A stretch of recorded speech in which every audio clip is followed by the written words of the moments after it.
After having looked at some really rather expensive PC parts recently, it's time to find out, is a £20 old AMD flagship really all you need for modern gaming in 2025? Now, this video was actually started quite a while ago, and for some of you keen-eyed viewers, you might have noticed a random Radeon card sitting in the corner of some shots for some of my newer videos, and it's been there for a long time actually, because I meant to make this video last year. And you see, this is a card we've never actually tested before on the channel. I've been meaning to for a long time, but it's actually the Radeon HD7970.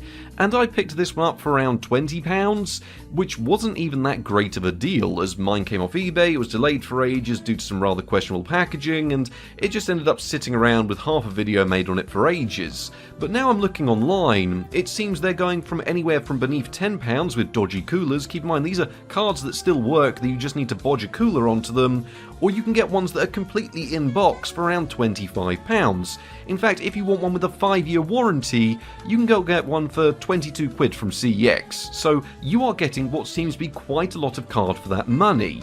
But just what is the HD7970, and why could this be a really decent card if you just want something cheap that should get you by in 2025? Now, while we get everything set up, just what is a Radeon HD7970? Well, it launched in around 2012 as it was actually the premiere of AMD's new GCN architecture, the thing we've been harking on about for years because we still see them lingering on and being sold in computers. We see them all over the place. And the thing that people forget was, at the time, this was a big deal for AMD. They were moving away from what was quite an archaic architecture with Terascale, which as we know has not aged all too well, to now launching with the single fastest graphics card on the market. So it outperformed Nvidia's Fermi 2 champion, the GTX 580, and it set really decent records for not just gaming performance, but also compute performance. Now, it wasn't all full of positives because it was a relatively power-hungry card, but looking at how the way things have gone today, it seems almost tame in comparison. And don't get me wrong, the reference coolers, the same as most reference coolers seem to be from AMD, was near enough useless. It was an old-style blower design, and yes, they did bring out things like vapor chamber cooling and all of these types of things, but at the end of the day, it wasn't anything too impressive. It launched around $549 US or around £500 in the UK, which was expensive, but you can remember this was the fastest card you could actually buy that was a specific gaming card that could also do your compute tasks as well. It came with lots of new features, and it was 500 quid. You just don't see that today. At the time, reviewers were of course very happy with it. I mean, it was a straightforward but powerful upgrade for most people on the market, and for most people, it seemed like a revolutionary step forward for AMD. It's how they ended up taking the consoles, because all the consoles ended up being not cut down from this card, but they were revisions of GCN at lower tiers. I mean, in the future, Nvidia did end up launching the GTX 680, at which point you got the Gigahertz edition, which is what we've actually got on test today, which was just showing that the GCN architecture could be pushed even more. So, between AMD and Nvidia, it was one of the closest times that I can remember where performance in the high end was really comparable with each other. Don't get me wrong, they did compete later with later GCN cards, but it just wasn't quite the punch the HD7970 had. Over time though, this card has gained a bit of a cult following because 3 gigs of VRAM back in 2012 seemed absolutely insane, and it has received a good chunk of support, with driver support at least on the modded side ending around late 2023. Some people will even call it the best card ever made, but let's be honest, it was a good card that ended up being rebranded for far too long. It ended up as the R9 280X, and it mostly saw a resurgence because you could use them for mining stuff. Like, compute performance was that good that these were in some ways the original Bitcoin mining card. Today though, the card is in true bargain bin territory, and it still has quite a lot of support for modern APIs, so it's actually not too bad of a prospect to go out and look for one of these. But just how powerful actually is this card on paper? In terms of overall performance, the HD7970 is a bit of a powerhouse. I mean, you'd expect it to be, given that it was 2012's most powerful graphics card, at least for a certain amount of time. Being the launch of the GCN1 architecture, this is the Tahiti variant, and comes in boasting 3GB of GDDR5 memory, which seemed like a lot back then, and even today is still a passable amount. Don't get me wrong, it's nothing spectacular today, but back 13 years ago? That was a lot of VRAM to come with your card. It has a 384-bit memory bus, guaranteeing that there's virtually no pop-in when using this card, and it does deal with higher resolutions relatively well. The idea of 4K wasn't really on the market when this came out, but as you're going to see later, it does deal with higher resolutions remarkably well. Drivers are up to date as of 2023, provided using the modded versions, and it comes in with 2048 CUDA cores, 128 TMUs, 32 ROPs, and support for modern APIs at a basic level. Vulkan support is incredibly spotty, and DirectX 12 support tends to work most of the time, but when it doesn't, it will usually flat out refuse, and you won't see any problems because the game just won't launch. Power consumption, at least from my testing, places it at just south of 190 watts, and this was with the card overclocked, so as much as we do complain about the power this card can use, I didn't really see it using all too much power, at least not by the standards of today. You can pick them up from anywhere from £5 to £20, or even £25 if you want one that's in mint condition in the box. So my original load of testing that I did do last year was on a Ryzen 3 system. Fortunately, today we are back using a Ryzen 7 3700X, which gives us way more than enough headroom to actually test out the card properly. Now, I did go through and install the modded drivers available for AMD's GCN series, because they're incredibly easy to use, incredibly easy to install, and honestly, if you are using a GCN card at this point and you're not using the modded drivers, you are just missing out on free performance and bug fixes that you simply won't get from AMD themselves. I did also try to overclock the card, because sadly my version of the card doesn't seem to have any voltage control, because I thought, you know what, given how many AMD cards we've tested recently that benefit from undervolting, maybe that's an issue here. It simply just doesn't seem to be a problem here. The card doesn't really seem to have too much voltage at stock levels, which was nice to see, but we did get a little bit of extra performance by increasing the clocks a little bit. And I have actually been using this card as my main card for a little while now, so we're using it for a high refresh 1440p display, and I did even do some benchmarks at that resolution, because the performance you're going to be seeing here is probably going to surprise you as much as it did me with the benchmarks. Now, starting off the benchmarks, we do have GTA 5 Enhanced Edition, which was mostly using the very high settings plus HBAO lighting, and this was in the very surprising resolution of 1440p. And you're probably noticing on screen that it looks a little bit stuttery, and for some reason that is a limitation of the HDMI output on this card.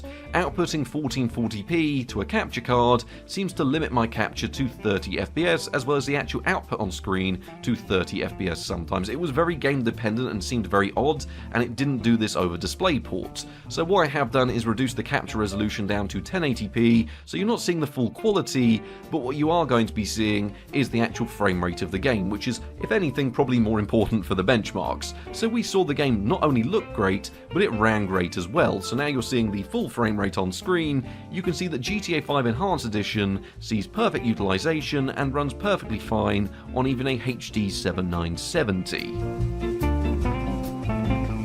Throwing ourselves into the classic world of GTA Online, once again with very high settings plus AMD's CHS shadows, and it took me a little while, given the time of the day I was playing at, to actually find a full lobby of the game. And we saw the game run at 65 FPS on average with really rather decent 1% lows, even when we did eventually find a packed out lobby.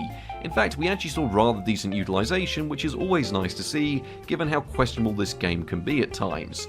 Now, don't get me wrong, we did actually have to turn down our overclock a little bit within this game, which didn't affect performance too much, but it did give us some visual artifacting. There seems to be no rhyme or reason why it does this, and it's very game dependent, as the card was stable through all the stress testing I did, but the main issue seems to be, in these older games that can utilize the card more fully, I'm assuming, they do put more strain on the card, and you may have to dial back your overclock, something we'll talk about later. Either way, GTA Online performance was more or less perfect. back with a new one here with City Skylines 2, and it wasn't originally going to be a game I benchmarked given that it did crash a couple of times trying to get in game. But after crashing a couple of times, it seemed to be for my next week using the card, it didn't have any problems running it whatsoever, so this might just be a bug with older drivers. Either way, we did see the game running with a mixture of the lowest and low settings in 720p return us a really rather decent frame rate of 41 FPS and 1% lows down to 26 FPS. Now when you were very zoomed in, this would fill up the VRAM of the card and bring you to around the mid-20s in terms of frame rate, but all the time you're actually zoomed out and actually trying to play the game, you could actually enjoy the game at a rather decent frame rate, so City Skylines 2 was miraculously quite playable. Palworld has become a game that people have requested to see in the benchmarks, and given it is one of the more popular games out there, I am going to decide that I think we'll be keeping it in from this point forward. With low and medium settings though in 720p, you've got to keep in mind that this card has no optimizations whatsoever for actually running this game. So the fact we're actually seeing a playable frame rate with all, they weren't the best frame times, but they were actually okay frame times. It was mostly when you were looking into the distance you could see frame drops quite quickly, but they would stabilize. So Palworld was actually playable with 39 FPS on average and 1% lows down to 33 FPS, which is a figure it would tend to stick at when you were looking into more open areas. When it comes to Red Dead Redemption 2, thankfully having 3GB of VRAM means that you don't have to worry about going into the config file to actually change your settings around, something that seems to be a major problem on all cards that we have under this amount of VRAM. But still, with low and medium settings while using DirectX 12, we saw the game run at 43 FPS on average, with 1% lows down to 37 FPS, and this was during real gameplay rather than the benchmark, which I find can be a bit too generous with your average frame rate. There weren't too many problems, and there weren't any issues with optimization, as this card actually does have real driver support for this game. So Red Dead Redemption 2 not only looks and runs great, but it's running fine on a £20 graphics card. Next up was Counter-Strike 2, which ran really rather well with competitive settings in 1440p. Now 1440p might seem like a little bit of a stretch here, given that the frame rates we're seeing are just south of 90 FPS, but keep in mind that in actual competitive games, you'd be seeing well over 100 FPS, and I didn't have all too many problems playing Counter-Strike with this graphics card, with this resolution and these settings. So generally, as a worst case scenario here with the built-in benchmark, we were seeing 89 FPS on average, with 1% lows just north of 60 FPS. So Counter-Strike 2 was playable and was decently competitive, but you might want to tone down the resolution if you're someone that demands even more in terms of frame rate. Now this one really was a surprise, because you've got to keep in mind this card has in no way any specific optimizations for Cyberpunk and really shouldn't be running it whatsoever. But Cyberpunk 2077 ran with low and medium settings in 720p at a rather decent frame rate of 42 FPS, and we did have a little bit of VRAM left over when we were going through the built-in benchmark. The difference is with Cyberpunk though, especially on these older cards, it's not so much of a problem for new ones, but when you are testing this game on older graphics cards, you have to be sure that you test it in-game, as in-game can prove to really stress the card a lot more, and I found that it still ran perfectly fine, even when you were in intensive situations, lots of NPCs on screen, lots of gunfire, whatever was going on, and you were absolutely fine to play Cyberpunk on a 20 quid graphics card, and it didn't look too bad either, as with those medium settings enabled, it helped mask the lower resolution textures. Now, Baldur's Gate 3 you're going to have to forgo using the Vulkan renderer, as despite the fact it runs absolutely great on these cards, you are limited to around 45 seconds of gameplay before the card will crash. So unfortunately you are stuck using DirectX 11 here, and you can still muster a relatively okay frame rate with low and medium settings in 720p. It's just a shame because with Vulkan you are looking at 900p and sometimes 1080p depending on the settings you're using with the same card. So it is a shame that it all comes down to an API limitation of these things, but still it is playable in 720p and looks okay in places thanks to the use of some medium settings. Now, BeamNG probably was a little bit stupid to be running the game in 1440p, given that we did see the RX 480 was struggling in this resolution, but we were also using ultra settings there. But I just wanted to see if this card could do it. I mean, the idea of playing BeamNG, which is a really good looking game with medium and high settings in 1440p on a 2012 graphics card, doesn't seem quite right. Yet here, it's able to do it and get over 30 FPS during the most intensive map I have available for testing. You've got to keep in mind here, when you drop down to the simpler maps as well, you can see over 60 FPS with the exact same settings and resolution on this very graphics card. So BeamNG is playable, but if you're going to be using the jungle map, maybe drop the resolution down a little bit and you'll see an even better frame rate. Mountain Blade Bannerlord, when running with medium and high settings in 1440p, did prove to be a little bit stuttery during our first run of the benchmark, which is something that can happen with GCN cards and is worth mentioning because they can take a few minutes to stabilize in games they really don't have support for. But still, Bannerlord, being the pinnacle of optimization it is, did look and run great in 1440p with some of those high settings selected with 49 FPS on average. During earlier game scenarios, this frame rate would be well over 60 FPS, and you should treat this as more of a representation of if you can get into the late game or not. So Bannerlord is more than playable and is actually quite enjoyable on the HD7970. I always like testing Hitman out because it can scale really well down onto these lower end cards, and it's actually just quite a fun game. But still, using the newer, more intensive Dartmoor benchmark, we were able to run the game with low and medium settings in 1080p and see 44 FPS on average. Thanks to having a decent chunk of VRAM and what is a really rather decent memory bus, all the particle effects that usually bring some of these older cards down to a crawl in this benchmark saw the game still running at well over 35 FPS, so Hitman isn't really going to give you any problems. But finally, can it run Crysis? Well, that's a bit of a silly question given that this was actually a game that most people benchmarked on this card back in the day, but they usually weren't testing in 1440p with ultra settings, and given that we're now in a world where AMD cards can take a little bit of time to get around to running Crysis properly, Nvidia cards won't launch it and Intel cards just can't understand the game, it's nice to remind ourselves that back in 2012 you could be playing a game that looks this good in 1440p with ultra settings at just north of 60 FPS. Now you will have to forgive me here, but the capture footage I got for this just looked awful, so you're going to have to look at an image of the screen, which is exactly what I was seeing, and it probably looks better. So there you go, Crysis running at 62 FPS, and it looked and ran great.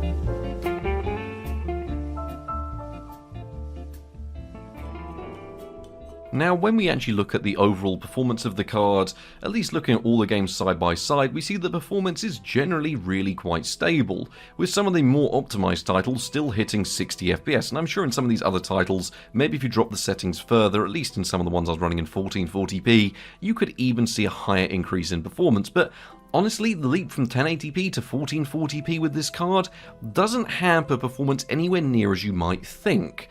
Now, there are of course the newest of games like City Skylines 2 and Pal World, where you are going to have to accept that 720p is the maximum resolution you're going to be looking at. And our benchmarks, well, they weren't without problems.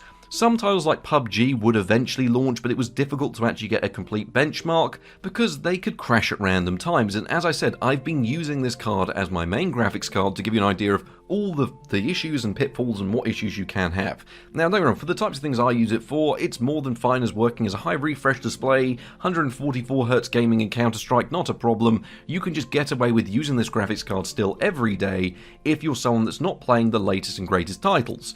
But the reality is, even if you are someone that wants to play the latest and greatest titles, provided you can handle 720p, which, as long as you enable GPU scaling and actually scale the image properly, does look pretty decent. So, I don't know where I really stand on the overall performance. It's just impressive how well this card is holding up. And keep in mind, I think a 6GB version of one of these does actually exist.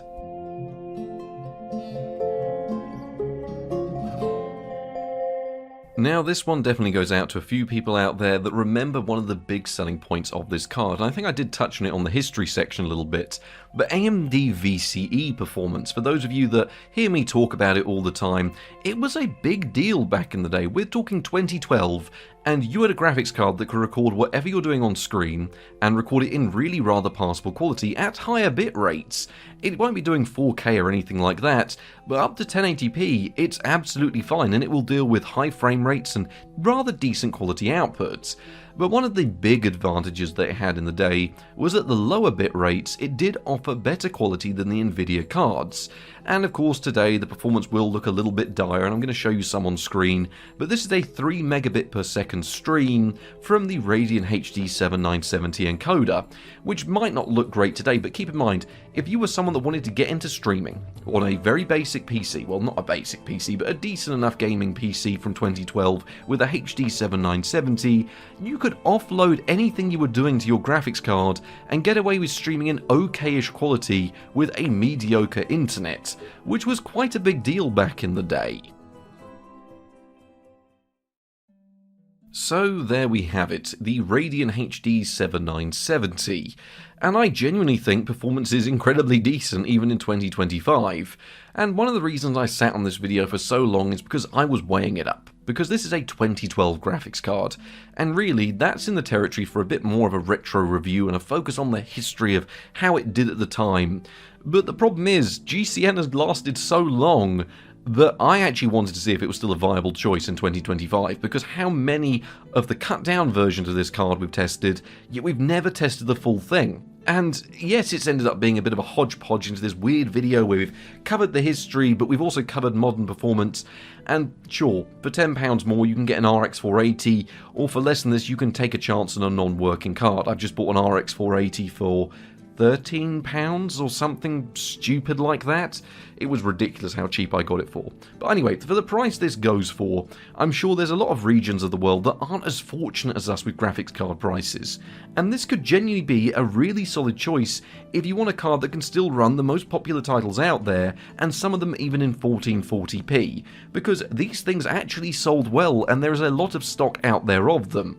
Anyway, I hope you've all enjoyed this video. I've been meaning to cover this card for years and I've had a lot of fun doing it, so thank you all and good night.